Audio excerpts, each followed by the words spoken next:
2026 में back to back vacancy आ रही हैं, क्योंकि आपको पता है आने वाले समय में इलेक्शन होने वाला है। अगर आप तैयारी कर रहे हैं तो तैयारी में बेहतरीन तरीके से जुट जाइए, मेहनत करिए। ये साल आपको सिलेक्शन देकर जाएगा। आज की इस वीडियो में हम इलाहाबाद हाई कोर्ट में आरओ, एआरओ और कंप्यूटर असिस्टेंट यानी सीए के नोटिफिकेशन में क्या क्या दिया गया है। टोटल 543 पोस्ट हैं और फॉर्म भी भरना स्टार्ट हो चुके हैं। ये बहुत ही सुनहरा अवसर है, सरकारी नौकरी मानो पक्की। अच्छा, इस वीडियो में हम कंप्लीट डिस्कस करेंगे कि इसमें कितनी वैकेंसी किसकी हैं, एज रिलैक्सेशन कितना है। अच्छा, पैटर्न, एग्ज़ाम का पैटर्न क्या है। तो आपको बता दूं, पहले जो एग्ज़ाम हुआ करता था RO ARO Allahabad high court का, तो केवल एक ही एग्ज़ाम होता था, लेकिन अब यहाँ पैटर्न बदल दिया गया है, तो उस पर भी हम चर्चा करेंगे। साथ ही साथ इसका मैं आपको पीडीएफ टेलीग्राम चैनल पर प्रोवाइड करा दूंगा। बहुत इत्मीनान से इस वैकेंसी के बारे में हमें समझना है, ठीक है। साथ ही साथ मैं आपको ये भी बता दूं कि अगर आप ये चाहते हैं, क्योंकि यहाँ पर बहुत सारे बदलाव किए गए हैं और वो कहीं ना कहीं उत्तर प्रदेश के स्टूडेंट्स के साथ में एक मतलब ज़्यादा टफ कर दिया है, चीज़ें बदल दी हैं, उनके साथ एक तरीके से अन्याय हुआ है। अगर चाहते हैं कि इस पर आवाज़ उठाई जाए तो कमेंट करिएगा, हम फिर आवाज़ भी उठाएंगे। तो अब हम समझ लेते हैं इस टोटल नोटिफिकेशन में क्या क्या दिया गया है। देखिए, ये जो वैकेंसी है ये दरअसल 3 पोस्ट पर आ रही है, ठीक। 3 पोस्ट में एक आपका रिव्यू ऑफिसर है, एक असिस्टेंट रिव्यू ऑफिसर है और एक कंप्यूटर असिस्टेंट है। ये 3 तरीके की यहाँ पर पोस्ट हैं और ये तीनों तरीके की जो पोस्ट हैं, इनके जो फॉर्म हैं वो 1/6/2026 से भरना शुरू हो गए हैं। और कब तक भरे जाएंगे, तो ये फॉर्म जो है वो आपके 21/6/2026 तक आप इसे भर पाएंगे, फीस वगैरह जमा कर पाएंगे। पहले तो इसमें कोई गलती करना मत। अगर गलती से गलती हो जाती है तो फिर इसमें आपको 2 दिन मिलेंगे, 24 और 25 करेक्शन के लिए। एग्ज़ाम डेट अभी नहीं है, लेकिन मान के चलिए कि 5 से 6 महीने में आपका ये एग्ज़ाम हो जाएगा और उससे पहले आपके नोटिफिकेशन में वेबसाइट पर आपको इसके एडमिट कार्ड भी मिल जाएंगे। यहाँ पर अगर देखें कि एप्लीकेशन की फ़ीस कितनी है, क्योंकि इसका एग्ज़ाम जो है वो एनटीए करवा रहा है, नेशनल टेस्टिंग एजेंसी करा रहा है, और ये फ़ीस बहुत ज़्यादा लेता है। चाहे आप यूजीसी नेट दे रहे हों या नीट का एग्ज़ाम दे रहे हों, तो वहाँ पर भी बहुत ज़्यादा फ़ीस होती है और यहाँ बहुत ज़्यादा फ़ीस ही रखी है इन्होंने। जो सीरियस कैंडिडेट है लगभग वही यहाँ पर फॉर्म भरेंगे। तो 1200 रुपये जनरल और ओबीसी के लिए रखे गए हैं और ईडब्ल्यूएस के लिए 1000 और एससी एसटी के लिए भी 1000 रखे गए हैं, जो कि ज़्यादा फीस है। फीस आप किसी भी प्रकार जमा कर सकते हैं, क्यूआर कोड से भी कर सकते हैं, चाहे तो आप डेबिट कार्ड, क्रेडिट कार्ड वगैरह से कर सकते हैं। इसमें कोई खास बात बताने की नहीं है।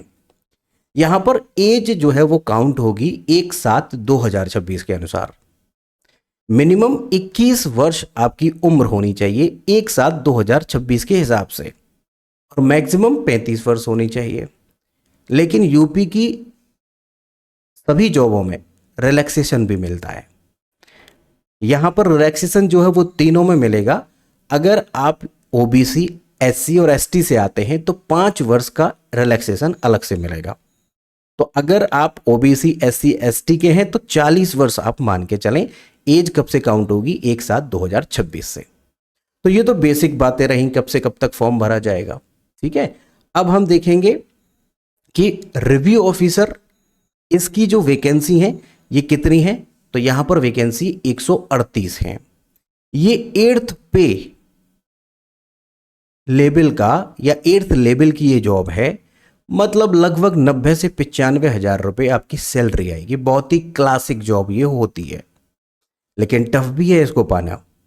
आपको बताऊं, इसकी जो प्रमोशन क्राइटेरिया है ना वो बहुत ज़्यादा तेजी से प्रमोशन होता है। तो रिव्यू ऑफिसर, समीक्षा अधिकारी, आप ये कंफ्यूज मत होना।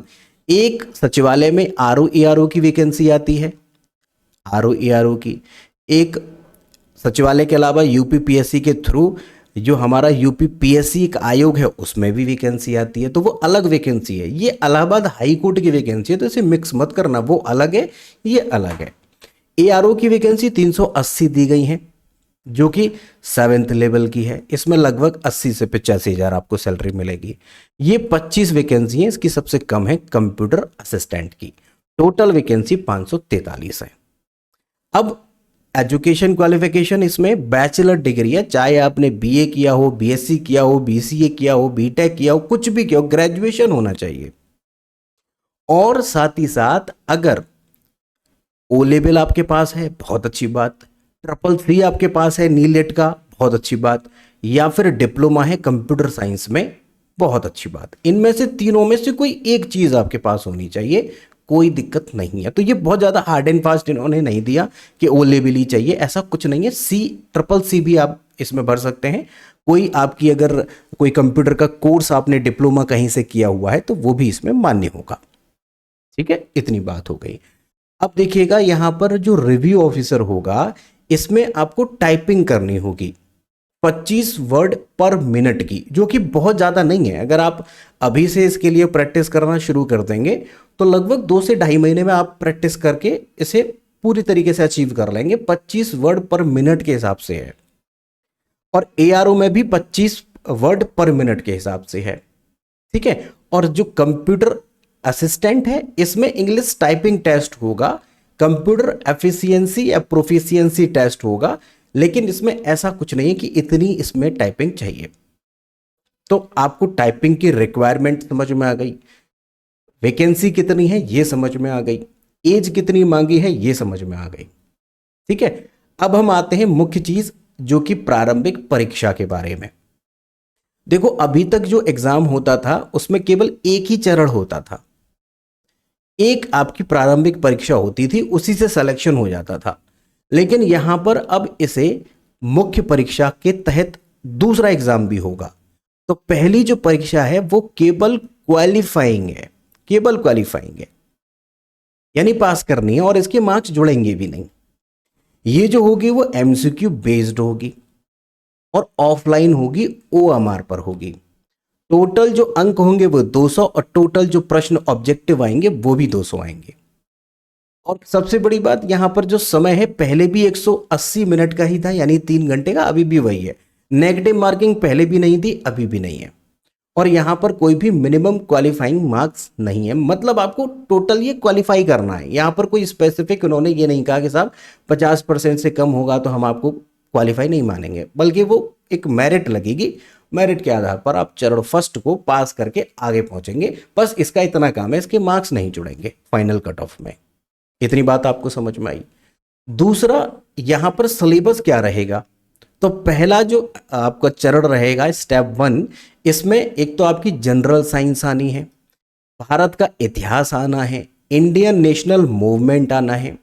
जो तैयारी आप जनरल किसी भी एग्जाम के लिए करते हैं वही सिलेबस है इसमें, तो सिलेबस में कोई इसमें बदलाव किया ही नहीं गया है, पहले भी यही सिलेबस था। इकोनॉमी आएगी, पॉलिटी आएगी, कल्चरल जो आपकी संस्कृति है वो आएगी, एग्रीकल्चर है, वाणिज्य व्यापार आएगा, जनसंख्या और पारिस्थितिकी एवं नगरीकरण ये भी आएगा, वर्ल्ड और इंडियन ज्योग्राफी आएगी, अंतरराष्ट्रीय यानी करंट अफेयर आना है, नेशनल और इंटरनेशनल, और यहां पर जनरल एप्टीट्यूड आएगा, और उत्तर प्रदेश की शिक्षा, संस्कृति, कृषि, उद्योग, व्यापार, मतलब कि यूपीजी के यहां पर पूछा जाएगा। और ग्रेजुएट लेवल की यहां पर हिंदी और अंग्रेजी पूछी जाएगी। ठीक है, और कंप्यूटर का यहां पर ज्ञान पूछा जाएगा, मतलब कि कंप्यूटर आना है। तो सिलेबस तो वही है जो जनरल आप किसी के लिए भी जो तैयारी कर रहे हैं, जैसे UPSSC पैट की आपने तैयारी की हो, और खासकर अब जैसे लेखपाल है या फिर लोअर PCS है, वही सिलेबस है। तो सिलेबस में ऐसा कुछ भी खास नहीं है। लेकिन यहां पर टफ चीज क्या हो गई है कि इन्होंने जो दूसरा चरण दिया है वहां पर चीजें बदल रही हैं, तो अभी हम उसके बारे में चर्चा करेंगे।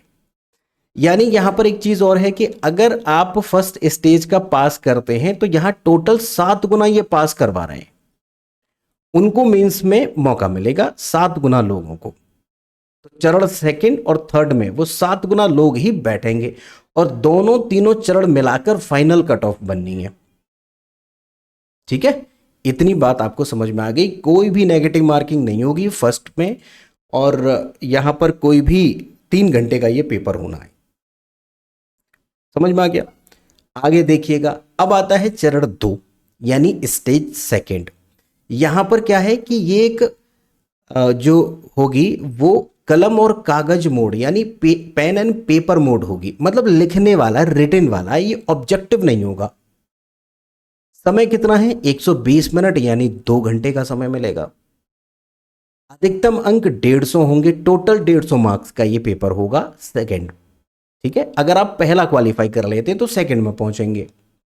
और यहां पर मिनिमम क्वालिफाइंग मार्क्स है, अगर 50 से नीचे होते हैं तो आकलन ही नहीं होना है, तो 50 से ऊपर आपके अंक आने चाहिए, जैसा कि फर्स्ट स्टेज में ऐसा नहीं था। अब देखिए यहां पर सेक्शन जो है 4 सेक्शन आएंगे।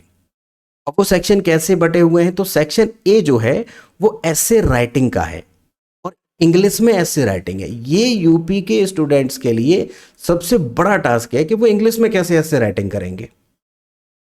और इसी के लिए मैं आपको कह रहा हूं कि पहली बार इन्होंने इस सिलेबस में चेंज किया, और आप चाहते हैं, आवाज उठाना चाहते हैं तो कमेंट करिएगा, हम इस पर भी आवाज उठाएंगे मिलकर।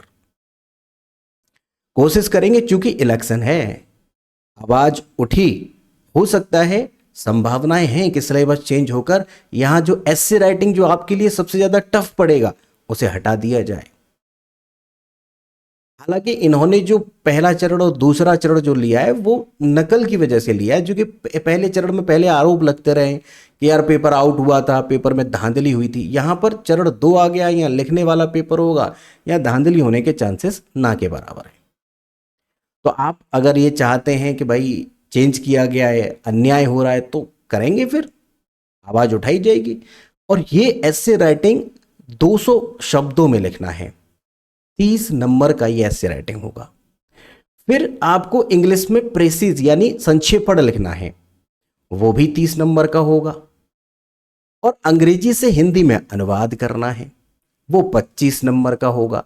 और हिंदी से अंग्रेजी में करना है, दोनों अनुवाद हैं, हिंदी से अंग्रेजी में, अंग्रेजी से हिंदी में, और दोनों 25-25 नंबर के करने हैं। तो ये जो सेकंड स्टेज है ये कर्री स्टेज है। हालांकि फर्स्ट वाला जो स्टेज था उसे क्वालिफाई करना अब आसान है पहले के मुकाबले, जो कि पहले एक ही पेपर होता था, अब क्वालिफाई करना चूंकि 7 गुना भी करवा रहे हैं। और जो सेक्शन डी होगा इसमें अंग्रेजी में कंप्रहेंशन दिया जाएगा इंग्लिश में। उसमें विशेष जोर क्या है कि जो शुद्धता है उसे जांचेंगे, स्पष्टता को जांचेंगे, और ये 40 नंबर का होगा। ठीक है, तो ये आपका सेकंड वाले का रहा। अब देखिएगा यहां पर जो थर्ड चरण है वो क्या है? वो परीक्षा का प्रकार जो है कंप्यूटर बेस्ड होगा। दूसरा कैसे था? कलम पेपर वाला था। यहां पर ये 50 नंबर का होगा। अभी आपने सेकंड चरण वाला देखा, वो कितने नंबर का था? तो वो यहां पर 150 नंबर का था। और ये कितने नंबर का होगा थर्ड वाला? तो ये 50 नंबर का होगा। तो टोटल कितना हो गया? 200 ही तो हो गया। तो मेरिट जो बननी है वो 200 पे बनेगी। और यहां पर जो टाइम मिलेगा वो 20 मिनट का मिलेगा थर्ड स्टेज में। अच्छा, ऐसा नहीं है कि आप सेकंड पास कर लेंगे तभी आपको थर्ड स्टेज मिलेगी, नहीं, सेकंड और थर्ड दोनों एक साथ मिलेंगी आपको। बस पहला आपको क्वालिफाई करना है, प्री फर्स्ट स्टेप जो है वो क्वालिफाई करना है। तो यहां तो दोनों को देने का मौका मिलेगा, और फिर इसी में से फाइनल वो कट ऑफ बनाएंगे। यहां पर भी नेगेटिव मार्किंग नहीं होगी, और 50 में से 25 नंबर तो कम से कम लाने ही हैं। ठीक है, अब यहां पर देखिएगा अभ्यर्थी जो होंगे उनको 500 शब्दों में एक पार्ट इंग्लिश में दिया जाएगा, और वो सेम टू सेम 20 मिनट में आपको टाइप करना है सेम फॉर्मेट में। तो ये ध्यान रखना है, ये आपका जो है वो 50 नंबर का होना है। तो कर लोगे ना? ये तो खैर प्रैक्टिस करेंगे तो आप हो जाएगा। टाइम 5 से 6 महीने मान के चलें, 6 महीने से पहले एग्जाम ये नहीं हो रहा है, तो आपको टाइम तो पूरा मिल रहा है। अब यहां पर सिंगल शिफ्ट में होना है ये पेपर, दोनों चरण सेकंड और थर्ड ये दोनों एक ही दिन में होंगे, सिंगल शिफ्ट में होंगे एक साथ। पहले आप सेकंड वाला दे देंगे पेन पेपर वाला, फिर उसके बाद तुरंत ये करा देंगे टाइपिंग आपकी। ठीक है, बात समझ में आ गई है? कुल अंक इसमें 200 रहेंगे, जैसा कि मैंने बताया, 150 उसके 50 इसके, दोनों मिलाकर 200 अंक बनेंगे। इसी में आपका मेरिट बनना है। तो मुझे लगता है कि आपको ये समझ में आ गया है कि इसका पैटर्न क्या है। पैटर्न बहुत टफ है इसका, सेकंड चरण और थर्ड चरण बहुत ज़्यादा टफ पड़ेगा। इसके लिए आवाज़ उठाई जाएगी। आप कमेंट करिएगा, हम इस पर पूरा प्रयास करेंगे कि ये चीज़ चेंज हो जाए, क्योंकि अभी इलेक्शन है, चेंज होने की संभावना भी है। वैकेंसी कितनी है ये सब मैंने आपको बता दिया है। आपने बहुत इत्मीनान से, बहुत आराम से यहाँ तक चीज़ों को समझा। तो अगर आपको लगता है कि कोई प्रश्न आपका है, कोई डाउट आपका है, तो आप कमेंट कर दीजिएगा, हम उसका जवाब जरूर दे देंगे। साथ में रणधीर एजुकेशन ये चैनल आपकी क्या मदद करेगा, तो जितना प्रीलिम्स का यहाँ पर जो दिया गया है उसमें पूरी हेल्प हमारा ये चैनल करेगा। प्रैक्टिस सेट से लेकर सिलेबस, जैसे कि इंडियन पॉलिटी है, इकोनॉमिक्स है, ये सभी चीज़ें आपको प्लेलिस्ट पर अभी भी मिल जाएंगी और भविष्य में भी हम यहाँ पर चीज़ें लाते रहेंगे। तो चैनल को सब्सक्राइब कर लो, बेल आइकन को प्रेस कर लो, और अगर ये वीडियो पसंद आया हो तो इसको लाइक कर देना, अपने दोस्तों के साथ शेयर कर देना। साथ ही साथ हमने इस पीडीएफ में जो आपको मिलेगा टेलीग्राम चैनल पर, और टेलीग्राम का हमने लिंक डिस्क्रिप्शन में मैं दे दूंगा, वहां से आप पीडीएफ इसकी डाउनलोड कर लेना, तो पूरी डिटेल आपके पास रहेगी। साथ ही साथ मैंने वहां पर जो पीडीएफ में ये सभी लिंक दे दिए हैं, तो वन शॉट जितने भी हैं जीएस के वो देख लें आप, स्टैटिक जीके देख लें, environment and ecology, economics, Indian polity, और बहुत सारी चीज़ें वहाँ प्लेलिस्ट में आपको मिल जाएंगी। यहाँ लिंक दे दिए हैं हमने, ठीक है। हमारे टेलीग्राम चैनल से आप इस लिंक पर क्लिक करके भी आप जुड़ सकते हैं। तो ये चैनल आपको फ्री ऑफ कॉस्ट पूरी हेल्प करेगा। सभी प्लेलिस्ट के इस पीडीएफ के लास्ट में यहाँ पर ये सभी लिंक दिए जा रहे हैं, इन पर डायरेक्ट क्लिक करके भी आप अपनी स्टडी को मजबूत कर सकते हैं, सब्जेक्ट को आप अच्छी पकड़ बना सकते हैं, ठीक है भाई। अगर कोई भी डाउट हो तो बेझिझक आप प्रश्न करिएगा, मैं उसका जवाब दे दूंगा। साथ में लाइक, शेयर एंड सब्सक्राइब कर देना, यही बस आपका एक काम है, यही आपका एक सपोर्ट है हमारे लिए। बाकी तो कंटेंट मैं लाता रहूँगा क्वालिटेटिव, उसकी चिंता आपको नहीं करनी है, टेलीग्राम से जुड़ जाना, ठीक है। बाकी आपका बहुत बहुत धन्यवाद यहाँ तक बने रहने के लिए। अपना ख्याल रखिए और तैयारी करते रहिए। Thank you so much.